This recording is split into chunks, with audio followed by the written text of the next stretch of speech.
નમસ્કાર દર્શક મિત્રો, મંતવ્ય ન્યૂઝ સાથે હું છું શિવાંગની. સ્વાગત છે આપનું ન્યૂઝ લાઈવમાં. વાત કરીએ બ્રેકિંગ ન્યૂઝ સામે આવી રહ્યા છે ગાંધીનગર તરફથી. ગાંધીનગરમાં ઇન્વેસ્ટર્સ સમિટનો કાર્યક્રમ આજે યોજાયો છે. મહાત્મા મંદિર ખાતે આજે કાર્યક્રમનું આયોજન થયું છે. નીતિન ગડકરી કાર્યક્રમ સ્થળ પર હાજર રહ્યા છે. મુખ્યમંત્રી વિજય રૂપાણી પણ મહાત્મા મંદિર ખાતે પહોંચ્યા છે. મુખ્ય સચિવ અનિલ મુકીમ કે કૈલાસનાથન પણ ત્યાં ઉપસ્થિત રહ્યા છે. કેબિનેટ મંત્રી ફળતુ સહિત પદાધિકારીઓ પણ ત્યાં ઉપસ્થિત રહેશે. પીએમ મોદી વર્ચ્યુઅલી કાર્યક્રમમાં હાજરી આપશે. સાથે જ ઇન્વેસ્ટર્સ સમિટને પીએમ મોદી સંબોધિત કરવાના છે. ટૂંક જ સમયમાં પીએમ મોદી સંબોધન કરશે. સ્ક્રેપ પોલિસીની પણ જાહેરાત વડાપ્રધાન કરશે. વર્ચ્યુઅલી વડાપ્રધાન કાર્યક્રમમાં ઉપસ્થિત રહેશે. रोजगार देने वाली, सबसे ज्यादा गवर्नमेंट को टैक्स देने वाली और सबसे ज्यादा हमारे देश को एक्सपोर्ट को बढ़ाने वाली अगर कोई इंडस्ट्री है तो वो ऑटोमोबाइल इंडस्ट्री है।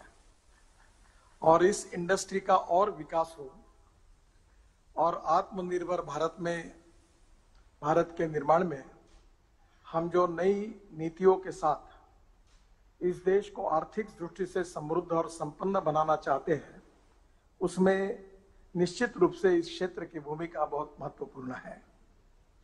और इसीलिए हमने 2015 से इस पॉलिसी पर अध्ययन शुरू किया और आज मुझे खुशी है कि आदरणीय प्रधानमंत्री जी के द्वारा इसका प्रारंभ भी होने जा रहा है। हमने महत्वपूर्ण निर्णय लिया क्योंकि पेरिस में प्रधानमंत्री जी के मार्गदर्शन में जो पेरिस एकॉर्ड हुआ, उसमें हमारे देश में हमने पोल्यूशन के बारे में काफी महत्वपूर्ण निर्णय लिए। देश के इतिहास के 3 महत्वपूर्ण पिलर हैं। एक है ethics, economy, ecology and environment. Ecology and environment के क्षेत्र में हमारे सभी विभागों ने मिलकर हमने ये निर्णय किया कि जो पोल्यूशन के नॉर्म्स थे BS4, उसको हमने BS6 पोल्यूशन नॉर्म्स के लिए एकदम जंप करके उसके ऊपर जाने का निर्णय किया। ऑटोमोबाइल इंडस्ट्री को इसके बारे में काफी रिजर्वेशन था।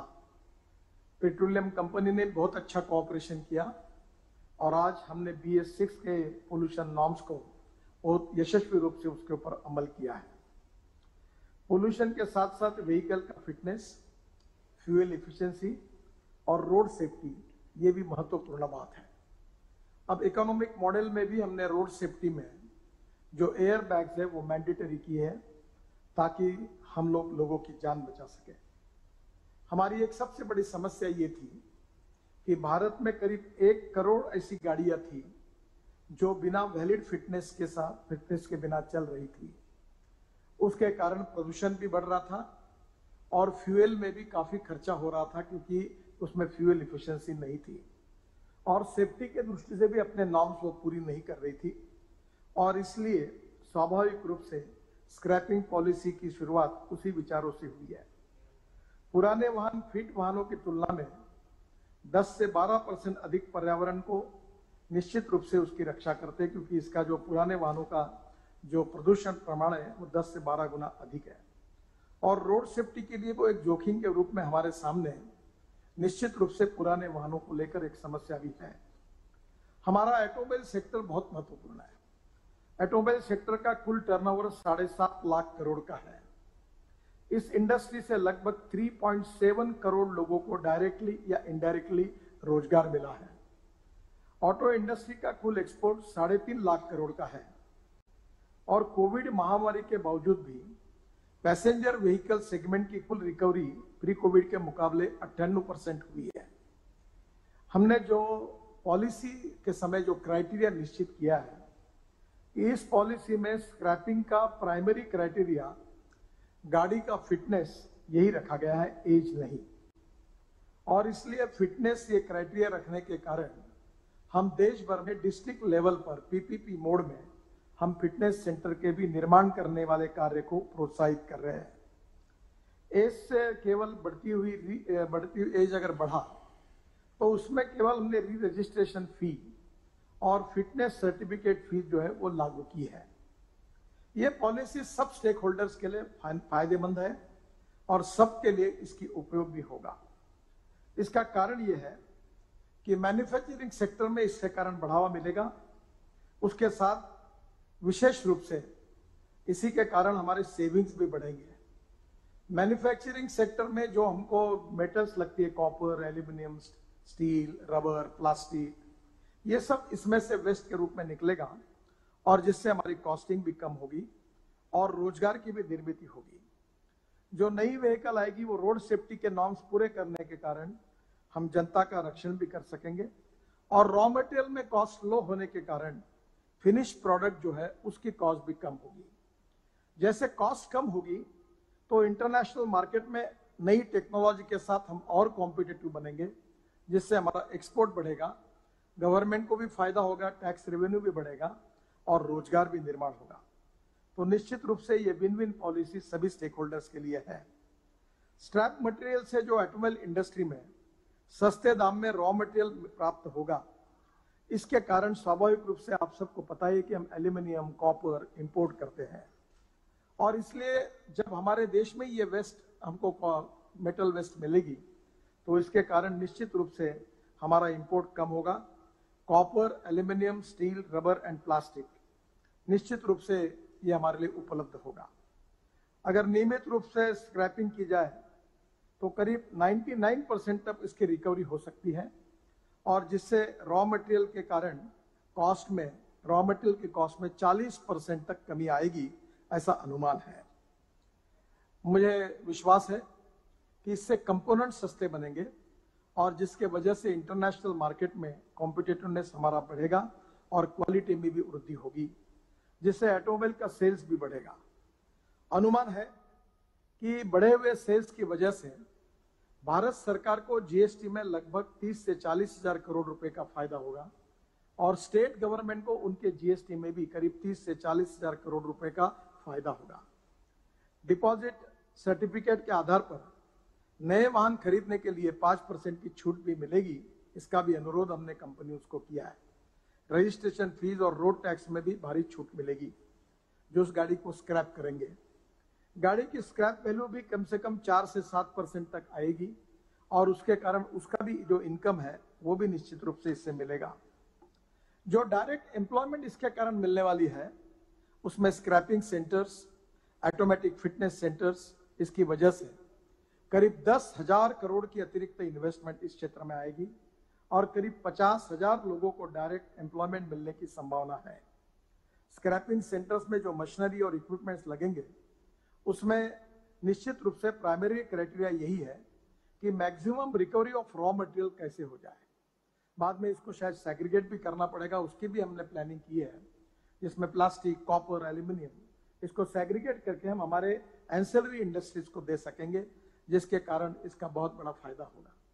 दुनिया में बेल्जियम और जापान, इस देशों ने इसमें काफी अच्छा काम किया है और उन्होंने उनके सिस्टम का भी अध्ययन करके हमने पॉलिसी में उन सब बातों को हमने स्वीकार किया है।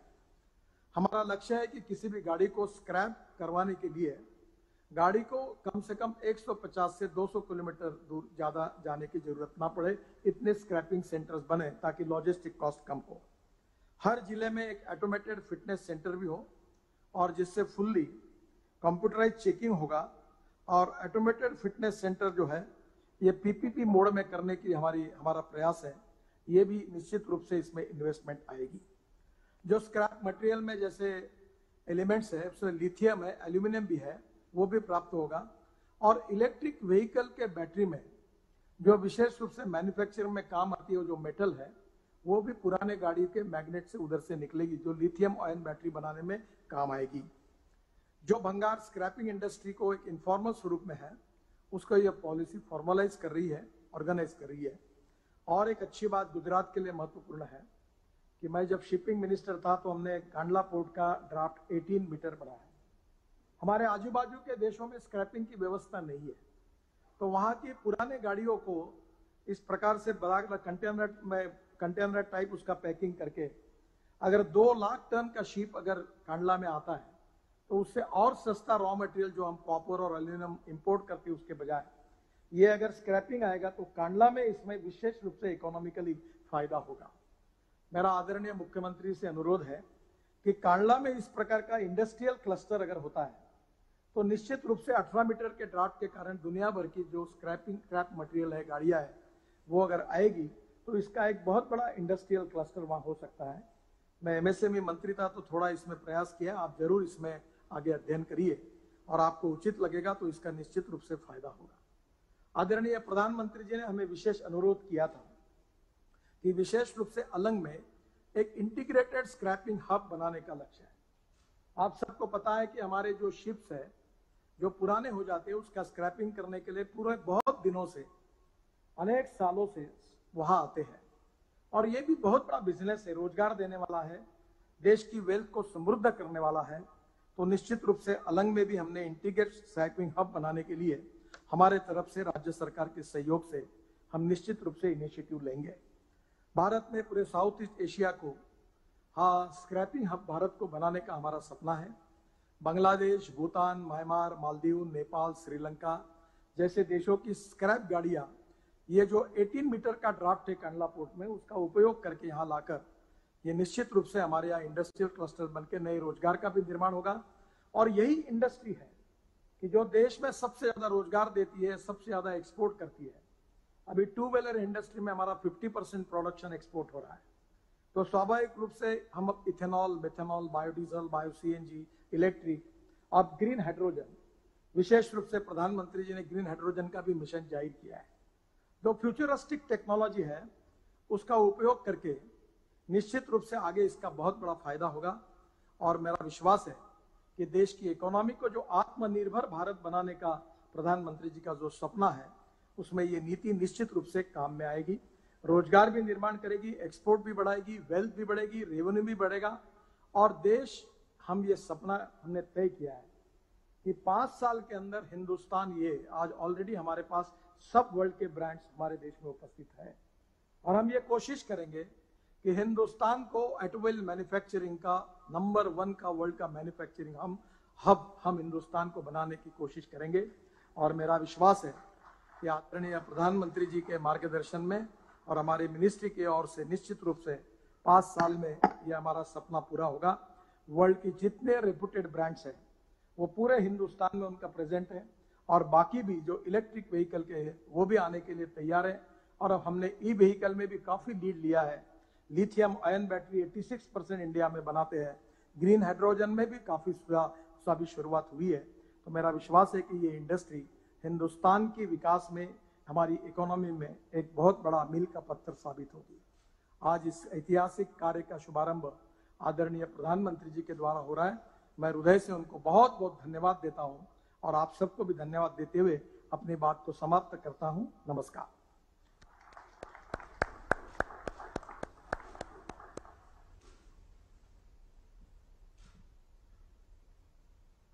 माननीय मंत्री जी, आपके ऊष्मापूर्ण और महत्वपूर्ण संबोधन के लिए आपका बहुत बहुत धन्यवाद। बजट 2021-22 में स्वैच्छिक व्हीकल फ्लीट आधुनिकीकरण प्रोग्राम VVMP को काफी महत्व दिया गया है, क्योंकि VVMP देश के विकास, प्रदूषण नियंत्रण और पर्यावरण बचाव के लिए अत्यंत महत्वपूर्ण है। आइए इसके बारे में अधिक जानते हैं VVMP की एक इंट्रोडक्टरी फिल्म द्वारा।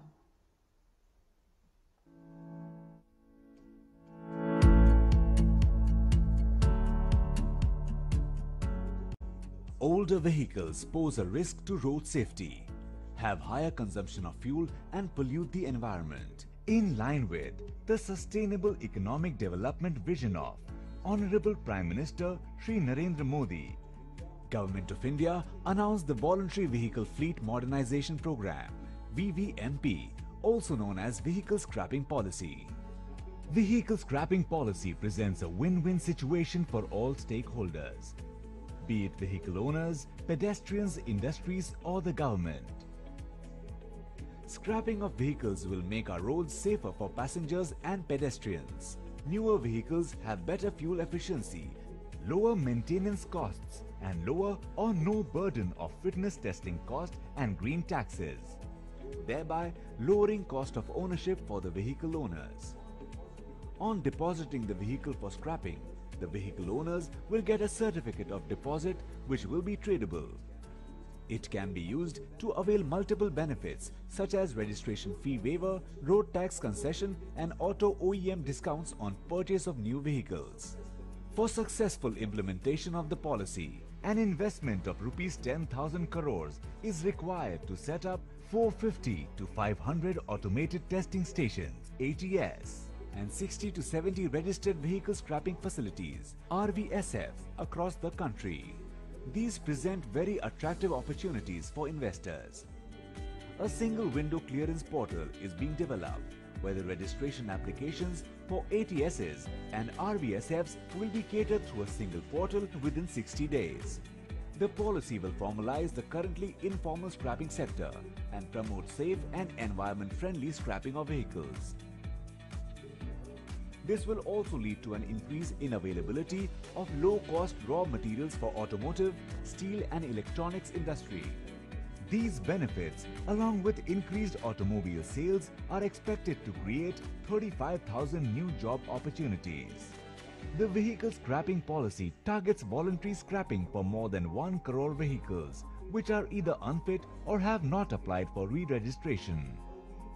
A vehicle will be declared as end of life or unfit if it fails the automated fitness test, the allowed retest and re-inspection test ordered by appellate authority. Mandatory automated fitness testing for heavy commercial vehicles, HCV, is to be effective from 1st April 2023.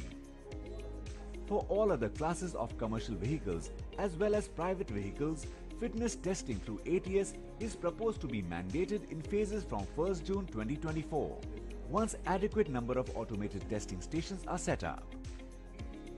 VVMP is a transformative step to introduce a regime of fitter automobiles on Indian roads. As policymakers, investors, vehicle owners and auto and steel manufacturers, it is time to make a contribution for successful implementation of the policy.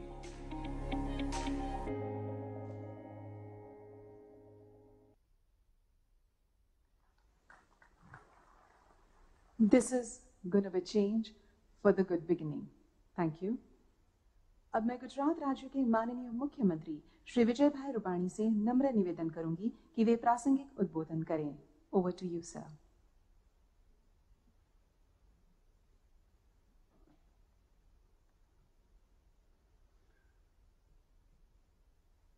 समग्र विश्व के और भारत के लोकप्रिय नेता हमारे प्रधानमंत्री आदरणीय नरेंद्र भाई मोदी जी, भारत सरकार के हमारे सीनियर मिनिस्टर मंत्री आदरणीय श्री नितिन गडकरी जी,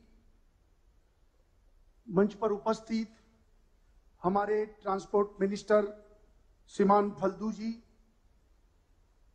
चीफ सेक्रेटरी श्री मुकिम जी, सचिव भारत सरकार श्री त्रिपाठी जी, श्री अरमने जी, उपस्थित भाई और बहनों, हाल के चल रहे इस चुनौतीपूर्ण समय में आप सभी को संबोधित करते हुए मैं बहुत ही सम्मानित महसूस कर रहा हूं। आज मैं विशेष रूप से खुश हूं क्योंकि इस कार्यक्रम का आयोजन तब किया जा रहा है जब हमारी सरकार ने माननीय प्रधानमंत्री श्री नरेंद्र मोदी जी के कुशल निर्देशन और मार्गदर्शन में यहाँ काफी दिनों से बहुत विकास के कार्य हुए हैं। हमारे माननीय प्रधानमंत्री जी ने गुजरात के विकास के लिए एक मजबूत नींव रखी है और प्रधानमंत्री जी द्वारा दिखाए गए पथ पर गुजरात के विकास को आगे ले जाने के लिए हमने सभी संभव प्रयास किए हैं। कोविड-19 महामारी के बावजूद गुजरात ने अप्रैल 2020 से मार्च 2021 के दौरान भारत में आई कुल एफडीआई में से लगभग 37% की हिस्सेदारी के साथ 1,62,000 करोड़ रुपए का हाईएस्ट एफडीआई हासिल किया है। हमने अपने राज्य के निरंतर विकास और अपने नागरिकों के कल्याण के प्रति अपनी प्रतिबद्धता को दिखाते हुए काफी कार्यक्रमों का आयोजन किया था। इन कार्यक्रमों के दौरान अपनी नीतियों और जन कल्याणकारी कार्यों के लिए लोगों का भी भारी समर्थन मिला। मेरा दृढ़ विश्वास है कि केंद्र सरकार द्वारा गुजरात राज्य को विभिन्न क्षेत्रों में प्रदान की गई निरंतर सहायता ने गुजरात और भारत के आर्थिक विकास को गति देने में भी बहुत सहयोग किया है। हमारे निरंतर प्रयासों से नई लोक केंद्रित नीतियों के कारण हमने 2021 अगस्त तक राज्यों की बेरोजगारी दर को भी 1.8% तक लाने में सफल रहे हैं। ये उल्लेखनीय है कि गुजरात की यह बेरोजगारी दर भारत के सभी राज्यों में सबसे कम है। Voluntary vehicle fleet modernisation programme, जो कि अपने आप में पहली तरह की इन्वेस्टर समिट है। इस समिट को आयोजित करने के लिए मैं अपने माननीय प्रधानमंत्री जी और माननीय केंद्रीय सड़क परिवहन और राजमार्ग मंत्री को बहुत बहुत धन्यवाद देता हूं। हाल ही में अपने गुजरात इलेक्ट्रिकल व्हीकल पॉलिसी और गुजरात इंटीग्रेटेड लॉजिस्टिक एवं लॉजिस्टिक पार्क पॉलिसी को लागू किया है।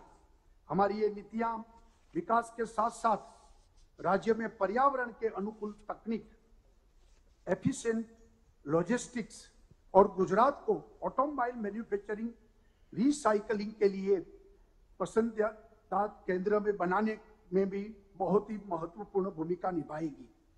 भारत विश्व का 5वां सबसे बड़ा ऑटो बाजार है। भारत में अब तक रजिस्टर्ड व्हीकल की संख्या भी 273 मिलियन है और इनमें से 28 मिलियन व्हीकल्स को साल 2025 तक स्क्रैप किया जा सकता है। वर्तमान में इंडियन स्टील इंडस्ट्री सालाना आधार पर लगभग 6 से 7 मिलियन टन स्टील स्क्रैप को इंपोर्ट करती है। पुराने व्हीकलों को स्क्रैप स्टील को रिसाइकल करके हमारी local scrap steel industries steel के इस इंपोर्ट को कम करने में काफी मददगार साबित होगी। देश में व्हीकल स्क्रैपिंग पॉलिसी को लागू करने के लिए भारत सरकार को और माननीय प्रधानमंत्री जी और राजमार्ग मंत्री जी को भी बहुत बहुत धन्यवाद आभार प्रकट करता हूं। हमारे यह साझा पहल आत्मनिर्भर भारत अभियान में बहुत ही महत्वपूर्ण भूमिका निभाएगी और साथ ही यह ग्लोबल ऑटोमोबाइल रिसाइकलिंग मार्केट में भारत की स्थिति को एक नए तरीके से परिभाषित भी करेगी।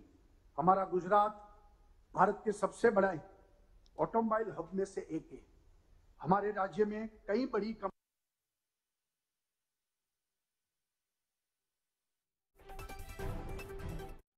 से ये जरूरी हो गया है कि हम पुराने वाहनों को व्हीकल को स्क्रैप करने के लिए आगे आए और इसके लिए सुविधा भी विकसित करें।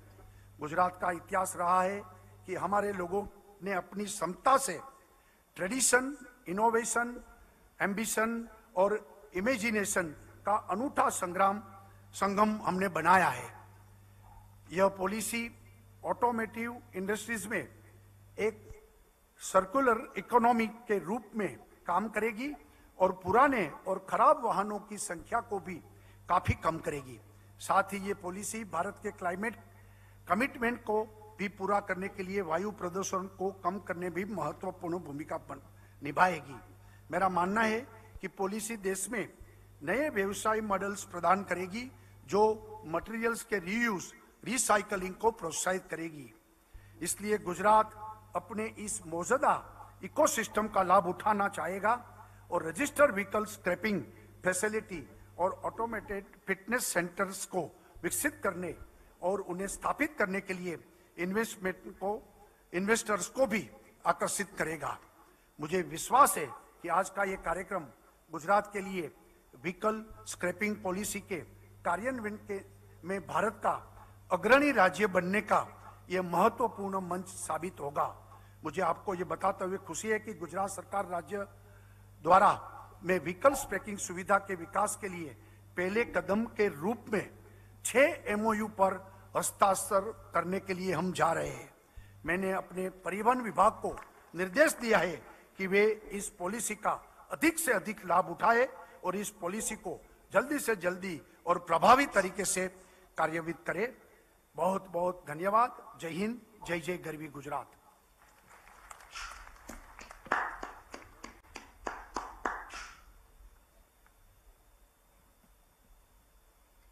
माननीय मुख्यमंत्री जी, आपके महत्वपूर्ण संबोधन के लिए आपका बहुत बहुत धन्यवाद।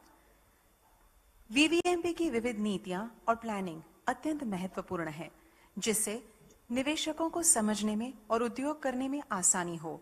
इसीलिए आज के सुअवसर पर हमारे माननीय प्रधानमंत्री श्री नरेंद्र मोदी जी वीवीएमपी इन्वेस्टर हैंडबुक का अनावरण करेंगे और उनके साथ ही मंचस्थ विराजमान सभी महानुभाव अनावरण विधि में जुड़ेंगे। वीवीएमपी इन्वेस्टर हैंडबुक का अनावरण करेंगे और उनके साथ ही मंचस्थ विराजमान सभी महानुभाव अनावरण विधि में जुड़ेंगे।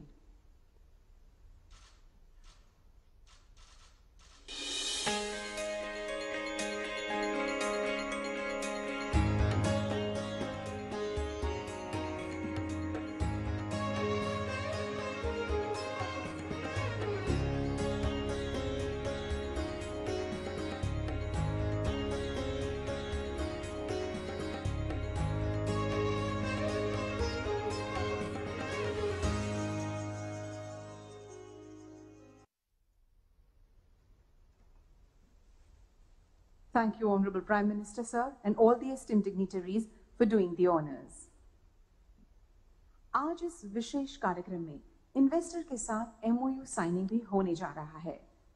We are extremely pleased and privileged to have the MOU signing with investors in the august presence of Honorable Prime Minister Shri Narendra Modi, sir, and the galaxy of eminent honorable ministers from Government of India and Government of Gujarat. In this summit, there are total 7 agencies who are signing MOUs with the government. Out of 7, 6 are from Gujarat and 1 is from Assam. These MOUs are of great importance as they will generate employment, reduce old vehicles population, boost economy for new vehicles, and keep the roads and environment clean.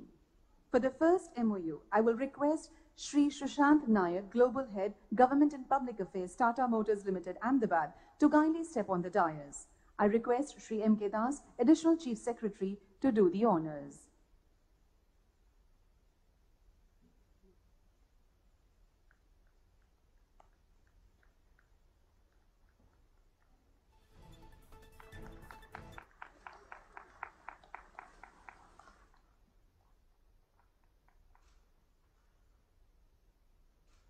Thank you. For the second MOU, I will request Shri Dharmendra Mishra, Director, CMR Kataria Recycling Private Limited, to kindly step on the dais. Shri M.K. Das will do the honors.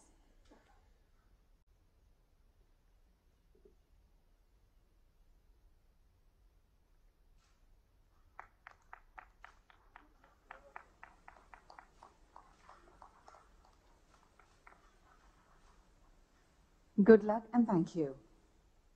For the next MOU exchange, I will now request Chairman Shri S.K. Gupta and Shri Sumit Issa, Director, Mahindra MSTC Recycling Private Limited, to step on the dais, please, and request Shri M.K. Das to do the honors.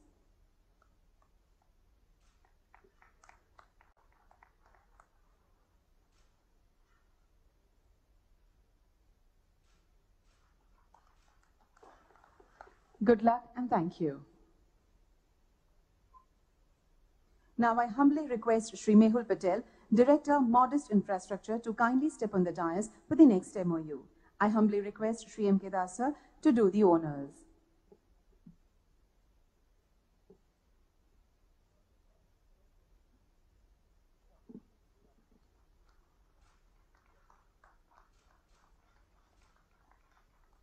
Good luck and thank you. Now I request Shri Dharmendra Patel, General Manager, Mascot Engitech Private Limited, to kindly step on the dais for the next MOU. I humbly request Shri M.K. Das to do the honors.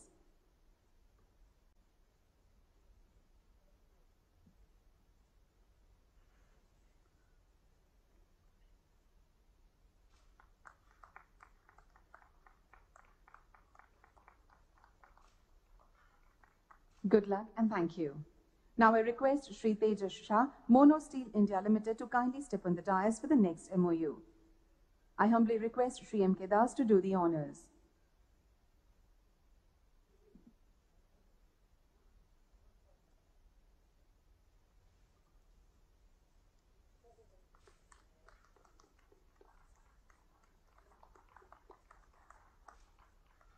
Good luck and thank you.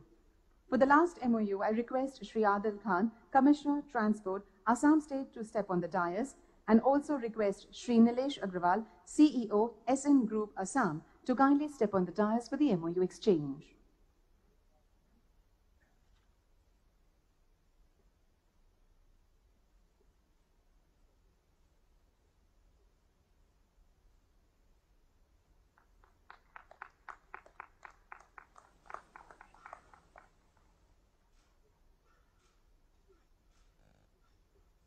Good luck and thank you. Congratulations and best wishes to all the investors of the MOU. आज के इस विशेष कार्यक्रम में virtual माध्यम से हमारे माननीय प्रधानमंत्री श्री नरेंद्र मोदी जी हमारे साथ उपस्थित हैं। अब वे यहां उपस्थित समग्र सभागण को इस विशेष अवसर पर संबोधित करेंगे।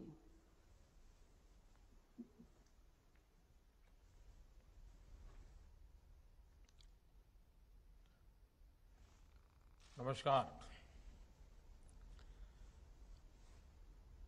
केंद्रीय मंत्रिमंडल में मेरे सहयोगी श्री नितिन गडकरी जी, गुजरात के मुख्यमंत्री श्री विजय जी, ऑटो इंडस्ट्री से जुड़े सभी स्टेक होल्डर्स, सभी OEM एसोसिएशन, मेटल और स्क्रैपिंग इंडस्ट्री के सभी मेंबर्स, देवियों और सज्जनों, 75वें स्वतंत्रता दिवस से पहले आज का ये कार्यक्रम आत्मनिर्भर भारत के बड़े लक्ष्यों को सिद्ध करने की दिशा में एक और अहम कदम है। आज देश national automobile scrappage policy launch कर रहा है। ये पॉलिसी नए भारत की मोबिलिटी को, ऑटो सेक्टर को नई पहचान देने वाली है। देश में व्हीकल पॉपुलेशन के मॉडर्नाइजेशन को, अनफिट व्हीकल्स को एक साइंटिफिक मैनर में सड़कों से हटाने में ये पॉलिसी बहुत बड़ी भूमिका निभाएगी। देश के करीब करीब हर नागरिक, हर इंडस्ट्री, हर क्षेत्र पर इससे सकारात्मक परिवर्तन आएगा। साथियों, आप सभी जानते हैं कि देश की अर्थव्यवस्था के लिए मोबिलिटी कितना बड़ा फैक्टर है। मोबिलिटी में आई आधुनिकता ट्रैवल और ट्रांसपोर्टेशन का बोझ तो कम करती ही है, आर्थिक विकास के लिए भी मददगार साबित होती है। 21वीं सदी का भारत क्लीन, कंजेशन फ्री और कन्वीनियंट मोबिलिटी का लक्ष्य लेकर चले, ये आज समय की मांग है। और इसलिए सरकार द्वारा आज का ये कदम उठाया गया है। और इसमें इंडस्ट्री के आप सभी दिग्गजों की, आप सभी स्टेक होल्डर्स की बहुत बड़ी भूमिका है। साथियों, नई scrapping policy waste to wealth, कचरे से कंचन के अभियान की, सर्कुलर इकोनॉमी की एक अहम कड़ी है। ये पॉलिसी देश के शहरों से प्रदूषण कम करने और पर्यावरण की सुरक्षा के साथ तेज विकास की हमारी कमिटमेंट को भी दर्शाती है। रीयूज, रिसाइकल और रिकवरी के सिद्धांत पर चलते हुए ये पॉलिसी ऑटो सेक्टर में, मेटल सेक्टर में देश की आत्मनिर्भरता को भी नई ऊर्जा देगी। इतना ही नहीं, ये पॉलिसी देश में 10,000 करोड़ रुपए से अधिक का नया निवेश लाएगी और हजारों रोजगार का निर्माण करेगी। साथियों, आज जो प्रोग्राम हमने लॉन्च किया है, उसकी टाइमिंग अपने आप में बहुत विशेष है। हम आजादी के 75वें वर्ष में प्रवेश करने वाले हैं। यहां से देश के लिए अगले 25 वर्ष बहुत महत्वपूर्ण है। इन आने वाले 25 साल में हमारे कामकाज के तरीका, हमारे रोजमर्रा के जीवन, हमारे व्यापार कारोबार में अनेक अनेक परिवर्तन होने वाले हैं, होंगे ही। जिस तरह टेक्नोलॉजी बदल रही है, हमारी लाइफस्टाइल हो या फिर हमारी इकोनॉमी, दोनों में बहुत बदलाव होगा। इस परिवर्तन के बीच हमारे पर्यावरण, हमारी जमीन, हमारे संसाधन, हमारे रॉ मटेरियल, इन सभी की रक्षा भी उतनी ही जरूरी है। टेक्नोलॉजी को ड्राइव करने वाले रेयर अर्थ मेटल्स, जो आज ही रेयर है, लेकिन जो मेटल आज उपलब्ध है वो भी कब रेयर हो जाएंगे ये कहना मुश्किल है। भविष्य में हम टेक्नोलॉजी और इनोवेशन पर तो काम कर सकते हैं, लेकिन जो धरती माता से हमें संपदा मिलती है वो हमारे हाथ में नहीं है। इसलिए आज एक तरफ भारत डीप ओशन मिशन के माध्यम से नई संभावनाओं को तलाश रहा है, तो वहीं सर्कुलर इकोनॉमी को भी प्रोत्साहित कर रहा है। कोशिश ये है कि विकास को हम सस्टेनेबल बनाएं, एनवायरमेंट फ्रेंडली बनाएं। क्लाइमेट चेंज की चुनौतियां हम आए दिन अनुभव कर रहे हैं। इसलिए भारत को अपने हित में, अपने नागरिकों के हित में बड़े कदम उठाने जरूरी हैं। इसी सोच के साथ बीते सालों में एनर्जी सेक्टर में अभूतपूर्व काम हुआ है। सोलर और विंड पावर हो या फिर बायोफ्यूल, आज भारत दुनिया में अग्रणी देशों में शामिल हो रहा है। वेस्ट टू वेल्थ का एक बहुत बड़ा अभियान चलाया जा रहा है। इसको स्वच्छता से भी जोड़ा गया है और आत्मनिर्भरता से भी जोड़ा गया है। बल्कि आजकल तो हम सड़कों के निर्माण में मात्रा में उपयोग कर रहे हैं।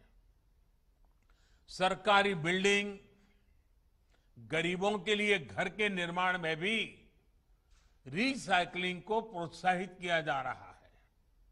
साथियों, ऐसे ही अनेक प्रयासों में आज ऑटोमोबाइल सेक्टर का नाम भी जुड़ गया है। इस पॉलिसी से सामान्य परिवारों को हर प्रकार से बहुत लाभ होगा। सबसे पहला लाभ तो ये होगा कि पुरानी गाड़ी को स्क्रैप करने पर एक सर्टिफिकेट मिलेगा। ये सर्टिफिकेट जिसके पास होगा उसे नई गाड़ी की खरीद पर रजिस्ट्रेशन के लिए कोई पैसा नहीं देना होगा। इसके साथ ही उसे रोड टैक्स में भी कुछ छूट दी जाएगी। दूसरा लाभ ये होगा कि पुरानी गाड़ी की maintenance cost, repair cost, fuel efficiency, इसमें भी बचत होगी। तीसरा लाभ सीधा जीवन से जुड़ा है। पुरानी गाड़ियां, पुरानी टेक्नोलॉजी के कारण रोड एक्सीडेंट का खतरा बहुत अधिक रहता है, उससे मुक्ति मिलेगी। चौथा, इससे हमारे स्वास्थ्य पर प्रदूषण के कारण जो असर पड़ता है उसमें भी कमी आएगी। और सबसे बड़ी बात यह है कि इस पॉलिसी के तहत गाड़ी सिर्फ उसकी एज देखकर ही स्क्रैप नहीं की जाएगी। गाड़ियों का वैज्ञानिक तरीके से ऑथोराइज ऑटोमेटेड टेस्टिंग सेंटर्स पर फिटनेस टेस्ट होगा। अगर गाड़ी अनफिट होगी तो वैज्ञानिक तरीके से स्क्रैप किया जाएगा। इसके लिए देश भर में जो रजिस्टर्ड व्हीकल स्क्रैपिंग फैसिलिटीज बनाई जाएगी वो टेक्नोलॉजी ड्रिवन हो, ट्रांसपेरेंट हो, ये भी सुनिश्चित किया जाएगा। साथियों, फॉर्मल स्क्रैपिंग पर क्या लाभ होता है, गुजरात ने तो उसे साक्षात अनुभव किया है और अभी नितिन जी ने भी इसका वर्णन किया। गुजरात के अलंग को शिप रिसाइकलिंग हब के रूप में जाना जाता है। अलंग दुनिया की शिप रिसाइकलिंग इंडस्ट्री में अपनी हिस्सेदारी तेजी से बढ़ा रहा है। शिप रिसाइकलिंग के इस इंफ्रास्ट्रक्चर ने यहां रोजगार के हजारों नए अवसर तैयार किए हैं। इस पूरे क्षेत्र में इंफ्रास्ट्रक्चर भी है और कुशल स्किल्ड मैनपावर भी है। ऐसे में जहाजों के बाद गाड़ियों की स्क्रैपिंग का भी ये बहुत बड़ा हब बन सकता है। साथियों, स्क्रैपिंग पॉलिसी से पूरे देश में स्क्रैप से जुड़े सेक्टर को नई ऊर्जा मिलेगी, नई सुरक्षा मिलेगी। विशेष रूप से स्क्रैपिंग से जुड़े जो हमारे कामगार हैं, जो छोटे कारोबारी हैं, उनके जीवन में बहुत बड़ा बदलाव आएगा। इससे कामगारों को सुरक्षित माहौल मिलेगा, संगठित क्षेत्र के दूसरे कर्मचारियों जैसे लाभ भी उनको मिल पाएंगे। इतना ही नहीं, स्क्रैप का काम करने वाले छोटे कारोबारी ऑथोराइज स्क्रैपिंग सेंटर्स के लिए कलेक्शन एजेंट्स का काम भी कर सकते हैं। साथियों, इस प्रोग्राम से ऑटो और मेटल इंडस्ट्री को बहुत बड़ा बूस्ट मिलेगा। बीते साल ही हमें लगभग 23,000 करोड़ रुपए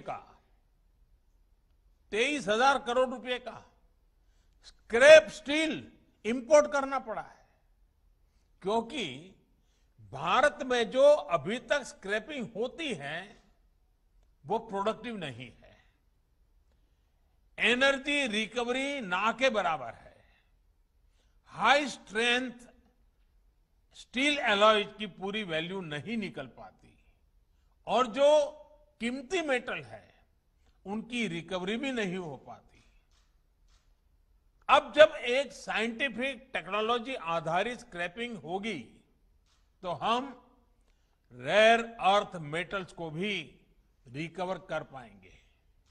साथियों, आत्मनिर्भर भारत को गति देने के लिए भारत में इंडस्ट्री को सस्टेनेबल और प्रोडक्टिव बनाने के लिए निरंतर कदम उठाए जा रहे हैं। हमारी ये पूरी कोशिश है कि ऑटो मैन्युफैक्चरिंग से जुड़ी वैल्यू चेन के लिए जितना संभव हो उतना कम हमें इंपोर्ट पर निर्भर रहना पड़े।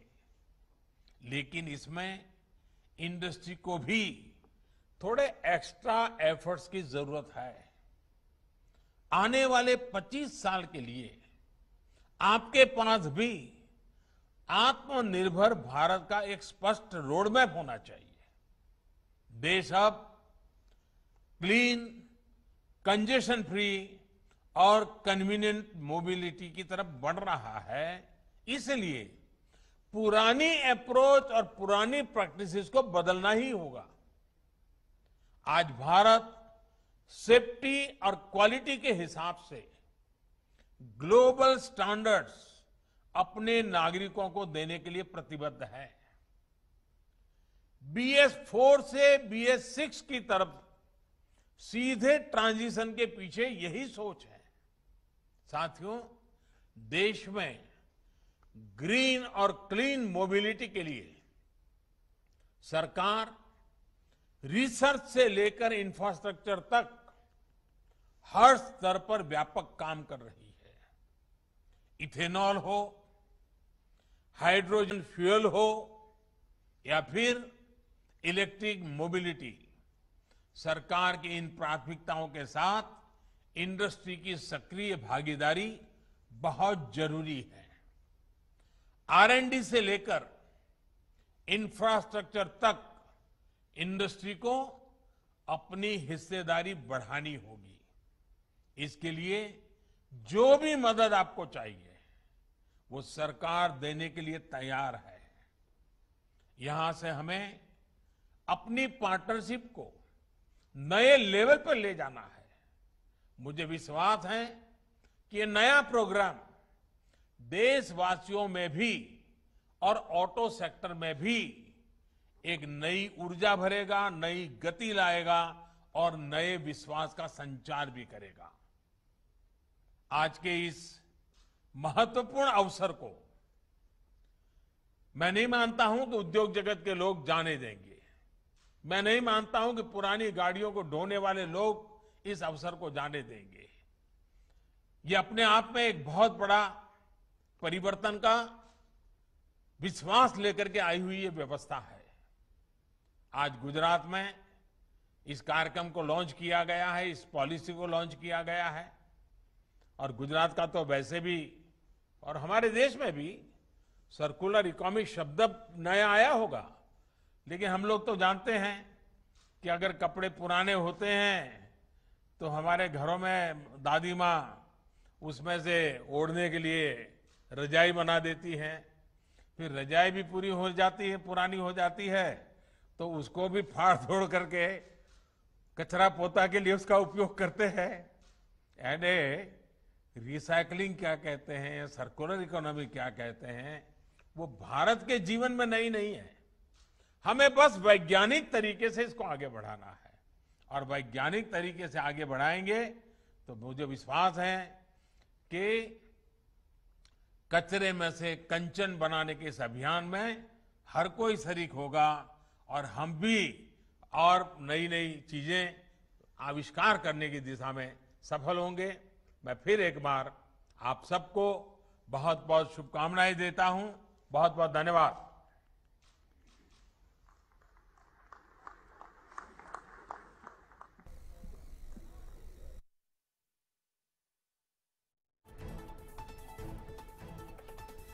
ગાંધીનગરના મહાત્મા મંદિર ખાતે આજે 15 વર્ષ જૂના વાહનો માટે સ્ક્રેપ પોલિસીની જાહેરાત કરવામાં આવી, જેમાં પીએમ મોદી દ્વારા વિડીયો કોન્ફરન્સિંગથી તેઓ જોડાયા હતા। આ પ્રસંગે સીએમ રૂપાણી ઉપસ્થિત હતા। નીતિન ગડકરીએ પણ જાહેરાત કરતા જણાવ્યું કે ભાવનગરના અલંગ ખાતે દેશનું પ્રથમ સ્ક્રેપ પ્લાન્ટ શરૂ થશે। કેન્દ્રની નવી નીતિ 1 ઓક્ટોબર 2021થી લાગુ થશે। જૂના વાહનોનું પ્રદૂષણ માત્ર 10 થી 12% વધારે છે, તો કચ્છમાં જૂના વાહનો સ્ક્રેપ કરવા પાર્ક સ્થાપાશે। હવે દેશભરમાં સ્ક્રેપ પોલિસી લાગુ થવા જઈ રહી છે। આ પ્રસંગે વર્ચ્યુઅલ જોડાયેલા વડાપ્રધાન મોદીએ પણ સંબોધન કર્યું। તેમણે કહ્યું કે 75મા સ્વાતંત્ર્યતા દિવસ પહેલા આજનો આ કાર્યક્રમ આત્મનિર્ભર ભારતના મોટા લક્ષ્યને સાકાર કરવા માટે એક મોટું કદમ છે। આ પોલિસી નવા ભારતની મોબિલિટીને ઓટો સેક્ટરને નવી ઓળખ આપશે। દેશમાં આ પોલિસીને કારણે સકારાત્મક પરિણામ આવશે। નવી સ્ક્રેપિંગ પોલિસી કચરાથી કંચનના અભિયાનને શક્ય કરશે। ત્યારે સ્ક્રેપિંગ પોલિસી સમયની માંગ છે। આ પોલિસીમાં ઉદ્યોગકારોની મોટી ભૂમિકા રહે છે। આ પોલિસી 10,000 કરોડથી પણ વધારે રોકાણ લાવશે। આગામી 25 વર્ષ દેશ માટે મહત્વના છે। આ પોલિસી પર્યાવરણ માટે પણ જરૂરી છે। આગામી સમયમાં આપણા વેપારી જીવનમાં મોટા પરિવર્તનો આવશે। તેમણે ઉમેર્યું હતું કે છેલ્લા કેટલાક વર્ષોથી એનર્જી ક્ષેત્રમાં મહત્વના કામો થતા પર્યાવરણના જતન સાથે વિકાસ પણ જરૂરી છે। પોલિસીથી સામાન્ય પરિવારોને સૌથી મોટો લાભ થશે। આ પોલિસીથી આપણા સ્વાસ્થ્ય પર પણ પ્રદૂષણને કારણે જે અસર થાય છે તે ઓછી થશે। Industrialists from various sectors such as automobile, the metal and other industries. It is my honor to present just launched policy of vehicle fleet modernization program in the country. Honorable Prime Minister and Minister Road Transport have explained in detail major features of the policy in considerable detail and have guided us how we can progress in its implementation. Can I have the slides? Can Sir have his presentation, please? The slides.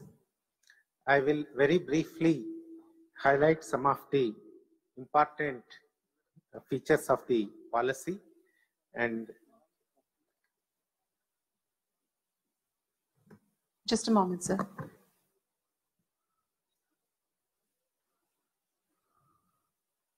I request everyone to be kindly seated at their places. Thank you.